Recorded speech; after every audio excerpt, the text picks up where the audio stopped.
چاند کے دو ٹکڑے ہونے کا حضور نبی کریم صلی اللہ علیہ وسلم کا معجزہ۔ ایک روز ابو جہل دوسرے سرداروں کے ساتھ نبی کریم صلی اللہ علیہ وسلم کے پاس آیا اور بولا، اے محمد، اگر تم سچے ہو تو ہمیں چاند کے دو ٹکڑے کر کے دکھاؤ، وہ بھی اس طرح کہ ایک ٹکڑا ابو قبیس پہاڑ پر نظر آئے اور دوسرا۔ بسم اللہ الرحمن الرحیم۔ ناظرین، ہم آپ کو نبی کریم کے معجزے کے بارے میں مکمل تفصیل سے بتائیں گے کہ کس طرح اللہ تعالیٰ نے آپ کے ہاتھوں چاند کے دو ٹکڑے فرمائے، لیکن پہلے آپ کو چند صحابہ کے مسائل بتاتے ہیں۔ ناظرین، ایمان لانے والے جن لوگوں پر ظلم ڈھائے گئے، ان میں سے ایک حضرت خباب بن ارت رضی اللہ تعالیٰ عنہ بھی ہیں۔ کافروں نے انہیں اسلام سے پھیرنے کی کوششیں کی، مگر یہ ثابت قدم رہے۔ انہیں جاہلیت کے زمانے میں گرفتار کیا گیا تھا، پھر انہیں ایک عورت عمار نے خرید لیا۔ یہ ایک لوہار تھے۔ نبی کریم صلی اللہ علیہ وسلم ان کی دلجوئی فرماتے تھے اور ان کے پاس تشریف لے جایا کرتے تھے۔ جب یہ مسلمان ہو گئے اور عمار کو یہ بات معلوم ہوئی تو اس نے انہیں بہت خوفناک سزائیں دیں۔ وہ لوہے کا کڑا لے کر آگ میں گرم کرتی، خوب سرخ کرتی، پھر اس کو حضرت خباب رضی اللہ تعالیٰ عنہ کے سر پر رکھ دیتی۔ آخر حضرت خباب رضی اللہ تعالیٰ عنہ نے آپ صلی اللہ علیہ وسلم سے اپنی مصیبت کا ذکر کیا تو آپ نے ان کے لیے دعا فرمائی۔ نبی اکرم صلی اللہ علیہ وسلم کی دعا کے فوراً بعد اس عورت کے سر میں شدید درد شروع ہو گیا۔ اس سے وہ کتوں کی طرح بھونکتی تھی۔ آخر کسی نے اسے علاج بتایا کہ وہ لوہا تپا کر سر پر رکھوائے۔ اس نے یہ کام حضرت خباب رضی اللہ تعالیٰ عنہ کے ذمہ لگایا۔ اب آپ وہ حلقہ خوب گرم کر کے اس کے سر پر رکھتے۔ ناظرین، حضرت خباب رضی اللہ تعالیٰ عنہ فرماتے ہیں کہ ایک روز میں نبی کریم کی خدمت میں گیا اور یہ وہ زمانہ تھا جب ہم پر خوب ظلم کیا جاتا تھا۔ میں نے آپ صلی اللہ علیہ وسلم سے عرض کیا، اے اللہ کے رسول صلی اللہ علیہ وسلم، کیا آپ ہمارے لیے دعا نہیں فرماتے؟ میرے یہ الفاظ سنتے ہی آپ سیدھے ہو کر بیٹھ گئے۔ آپ کا چہرہ مبارک سرخ ہو گیا۔ پھر آپ صلی اللہ علیہ وسلم نے فرمایا، تم سے پہلی امتوں کے لوگوں کو اپنے دین کے لیے کہیں زیادہ عذاب برداشت کرنے پڑے۔ ان کے جسموں پر لوہے کی کنگھیاں کی جاتی تھیں جس سے ان کی کھال اور ہڈیاں الگ ہو جاتی تھیں، مگر یہ تکالیف بھی ان کے دین سے نہ ہٹا سکیں۔ ان کے سروں پر آ رہے چلا چلا کر ان کے جسم دور کر دیے گئے، مگر وہ اپنا دین چھوڑنے پر تیار پھر بھی نہ ہوئے۔ اس دین اسلام کو اللہ تعالیٰ اس طرح پھیلا دے گا کہ ثنا کے مقام سے ہجر موت جانے تک سوار کو سوائے اللہ تعالیٰ کے کسی کا خوف نہیں ہوگا، یہاں تک کہ چرواہے کو اپنی بکریوں کے متعلق بھیڑیوں کا ڈر نہیں ہوگا۔ ناظرین، معلوم ہوا کہ اس دین کو اللہ نے قربانیوں کے ساتھ جوڑا ہے۔ یہی وجہ تھی کہ نبی کریم نے اپنی حدیث میں گزشتہ قوموں کی قربانیوں کو یاد دلایا اور یہ باور فرمایا کہ اللہ تعالیٰ کا دین ہمیشہ قربانیوں سے پھیلا ہے، اور پھر یہ فرمایا کہ آپ کی قربانیاں بھی ایک دن رنگ لائیں گی اور یہ دین یعنی دین محمدی ایک دن آئے گا کہ پوری دنیا میں پھیل جائے گا۔ ناظرین، ایک دوسرے مقام پر حضرت خباب بن ارت رضی اللہ تعالیٰ عنہ فرماتے ہیں، ایک دن میرے لیے آگ دہکائی گئی، پھر وہ آگ میری کمر پر رکھ دی گئی اور پھر اس کو اس وقت تک نہیں ہٹایا گیا جب تک کہ وہ آگ میری کمر کی چربی سے بجھ نہ گئی۔ ناظرین، صحابہ کرام کی ان تکالیف کے بارے میں سن کر انسان کا دل کانپ جاتا ہے۔ خود ہی سوچ لیں کہ آگ کے انگارے دہکتے ہوئے آپ کے جسم پر ڈال دیے جائیں، کتنا ظلم ہے۔ لیکن مشرکین مکہ کے دل ایسے پتھر تھے کہ انہوں نے اس قدر سخت مظالم بھی صحابہ پر ڈھائے، لیکن اللہ تعالیٰ نے اپنے بندوں کو استقامت عطا فرمائی اور مشرکین کی ہر طرح کی کوشش کے باوجود بھی صحابہ اپنے ایمان پر ڈٹے رہے۔ ہمیں بھی چاہیے کہ اللہ رب العزت سے ایمان کی استقامت مانگا کریں۔ یاد رہے کہ اصل یہی ہے کہ ہماری زندگی بھی ایمان پر گزرے اور ہماری موت بھی ایمان پر ہو۔ ناظرین، ایسے صحابہ حضرت عمار بن یاسر رضی اللہ تعالیٰ عنہ بھی تھے جنہوں نے اسلام کی خاطر سخت تکالیف کا سامنا کیا۔ حضرت عمار کو ان کے دین سے پھیرنے کے لیے مشرکوں نے طرح طرح کے ظلم کیے، آگ سے جلا جلا کر عذاب دیے، مگر وہ دین پر قائم رہے۔ یہاں علامہ ابن جزوی رحمۃ اللہ علیہ لکھتے ہیں، ایک مرتبہ حضرت صلی اللہ علیہ وسلم اس طرف تشریف لے جا رہے تھے، اس وقت حضرت عمار رضی اللہ تعالیٰ عنہ کو آگ سے جلا کر تکلیف پہنچائی جا رہی تھی۔ ان کی کمر پر جلنے کی وجہ سے کوڑ جیسے سفید داغ پڑ گئے تھے۔ حضرت محمد صلی اللہ علیہ وسلم نے ان کے سر پر ہاتھ پھیرا اور فرمایا اے آگ ٹھنڈی اور سلامتی والی بن جا جیسا کہ تو ابراہیم علیہ السلام کے لیے ہو گئی تھی۔ ناظرین کہتے ہیں کہ اس دعا کے بعد انہیں آگ کی تکلیف محسوس نہیں ہوتی تھی۔ حضرت ام ہانی رضی اللہ تعالی عنہ کہتی ہیں کہ حضرت عمار بن یاسر، ان کے والد یاسر اور ان کے بھائی عبداللہ اور ان کی والدہ سمیہ رضی اللہ تعالی عنہ، ان سبھی کو اللہ کا نام لینے کی وجہ سے سخت ترین عذاب دیے گئے۔ ایک روز جب انہیں تکالیف پہنچائی جا رہی تھی تو نبی کریم صلی اللہ علیہ وسلم اس طرف سے گزرے۔ آپ نے ان کی تکالیف دیکھ کر فرمایا اے اللہ آل یاسر کی مغفرت فرما۔ ان کی والدہ سمیہ رضی اللہ تعالی عنہ کو ابو جہل کے چچا حذیفہ ابن مغیرہ نے ابو جہل کے حوالے کر دیا، یہ اس کی باندی تھی۔ ابو جہل نے انہیں نیزہ مارا اور اسے شہید ہو گئیں۔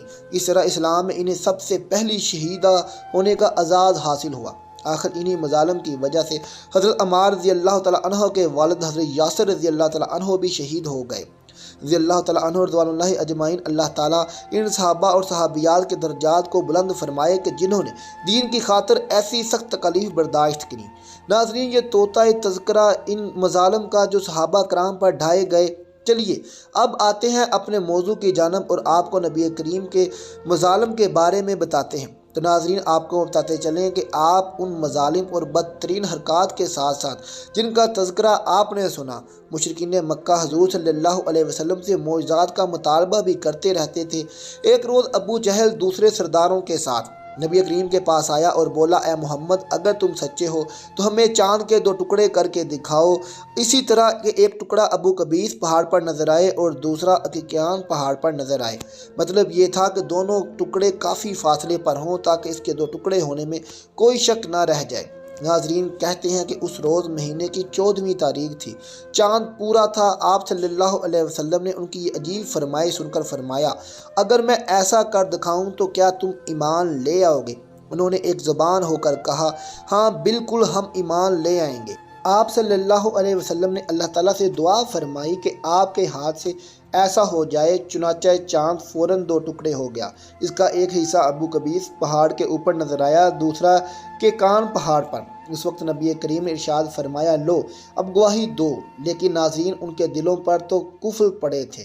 کہنے لگے محمد نے تو ہم لوگوں کی آنکھوں پر جادو کر دیا ہے۔ کچھ نے کہا کہ محمد نے چاند پر جادو کر دیا ہے، مگر ان کے جادو کا اثر ساری دنیا کے لوگوں پر نہیں ہو سکتا۔ مطلب یہ تھا کہ ہر جگہ کے لوگ چاند کو 2 ٹکڑے نہیں دیکھ رہے ہوں گے۔ اب انہوں نے کہا ہم دوسرے شہروں سے آنے والوں سے یہ بات پوچھیں گے۔ چنانچہ جب مکہ میں دوسرے شہروں کے لوگ داخل ہوئے تو انہوں نے چاند کے بارے میں ان سے پوچھا۔ آنے والے سب لوگوں نے یہی کہا ہاں ہم نے بھی چاند کو 2 ٹکڑے ہوتے دیکھا ہے۔ یہ سنتے ہی مشرک بول اٹھے بس پھر تو یہ عام جادو ہے، اس کا اثر سب پر ہوا ہے۔ کچھ نے کہا یہ ایک ایسا جادو ہے جس سے جادوگر بھی متاثر ہوئے ہیں، یعنی جادوگروں کو بھی چاند 2 ٹکڑے نظر آیا۔ ناظرین اسی پر اللہ تعالیٰ نے سورہ قمر کی آیات نازل فرمائی، قیامت نزدیک آن پہنچی اور چاند شق ہو گیا اور یہ لوگ کوئی معجزہ دیکھتے ہیں تو ٹال دیتے ہیں اور کہتے ہیں یہ جادو ہے جو ابھی ختم ہو جائے گا۔ ناظرین یاد رہے کہ مختلف قوموں کی تاریخ سے یہ بات ثابت ہوتی ہے کہ چاند کا 2 ٹکڑے ہونا صرف مکہ میں نظر نہیں آیا تھا بلکہ دوسرے ملکوں میں بھی اس کا مشاہدہ کیا گیا تھا۔ ناظرین ابو نعیم رحمۃ اللہ علیہ نے دلائل میں اس معجزے کے واقعے کی تفصیل حضرت عبداللہ بن عباس رضی اللہ تعالیٰ عنہ سے اس طرح نقل کی ہے کہ جناب رسول صلی اللہ علیہ وسلم کے پاس مشرکوں کا ایک گروہ آیا جس میں ولید بن مغیرہ، ابو جہل، عاص بن وائل، عاص بن ہشام، اسود بن عبد المطلب اور نضر بن حارث بھی تھے۔ انہوں نے حضرت صلی اللہ علیہ وسلم سے کہا کہ اگر آپ واقعی سچے ہیں تو اپنی سچائی کے ثبوت میں چاند 2 ٹکڑے کر کے دکھائیں۔ اسی طرح کا اس کا ایک ٹکڑا قبیس کی پہاڑی پر اور دوسرا ٹکڑا کے کان پر ہو۔ نبی کرم صلی اللہ علیہ وسلم نے پوچھا کہ اگر ایسا ہو گیا تو کیا تم لوگ ایمان لے آؤ گے؟ کہنے لگے ہاں۔ وہ رات 14ویں تھی اور چاند آسمان پر پورے آب و تاب کے ساتھ جگمگا رہا تھا۔ نبی کریم صلی اللہ علیہ وسلم نے اللہ تعالیٰ سے دعا کی کہ یا اللہ ان مشرکوں کا سوال پورا فرما دے۔ پھر آپ صلی اللہ علیہ وسلم نے انگلی سے اشارہ کیا تو چاند اسی طرح 2 ٹکڑے ہو گیا جس طرح کافروں نے کہا تھا۔ حضرت صلی اللہ علیہ وسلم نے فرمایا اے ابو سلمہ اور ارقم اس پر گواہ رہنا۔ ناظرین یاد رہے کہ اس معجزے کو شق القمر کا نام دیا جاتا ہے اور یہ معجزہ نبی کریم صلی اللہ علیہ وسلم کے بڑے معجزات میں سے ایک ہے۔ یاد رہے کہ اللہ تعالیٰ اپنے انبیاء کو مختلف معجزات سے نوازتا ہے۔ تاکہ ان معجزات کو دیکھ کر ان کی اقوام اللہ تعالیٰ پر ایمان لے آئے اور اللہ تعالیٰ کی قدرت کو تسلیم کر لے۔ لیکن ناظرین، جو لوگ ازلی بدبخت ہوتے ہیں وہ اللہ تعالیٰ کے معجزات کو اپنی آنکھوں کے ساتھ دیکھنے کے بعد بھی ان کا انکار ہی کرتے ہیں۔ یاد رہے کہ حضرت موسیٰ علیہ السلام کو بھی اللہ تعالیٰ نے کئی معجزات عطا فرمائے تھے تاکہ فرعون اور اس کی قوم اپنی سرکشی چھوڑ کر اللہ رب العزت پر ایمان لے آئیں اور اللہ کے نبی کا مان کر ان کی پیروی کریں۔ لیکن فرعون اور اس کی قوم بھی ایسے شقی القلب لوگ موجود تھے جن کے دل ہدایت کے نور سے منور نہ ہو سکے۔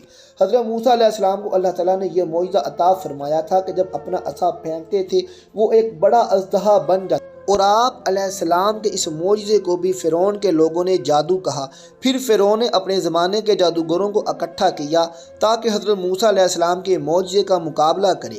جب جادوگروں نے اپنی رسیاں پھینکیں تو وہ سانپ بن گئیں، اور ادھر حضرت موسیٰ علیہ السلام نے اپنا عصا پھینکا تو وہ اژدہا بنا اور سارے سانپوں کو نگل گیا۔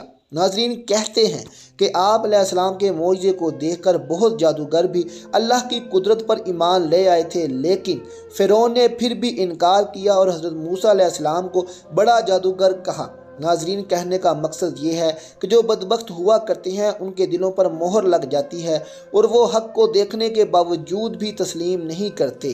اللہ پاک ہمیں بہتر عمل کرنے کی توفیق عطا فرمائے اور ہمارا خاتمہ بالخیر فرمائے، آمین ثم آمین۔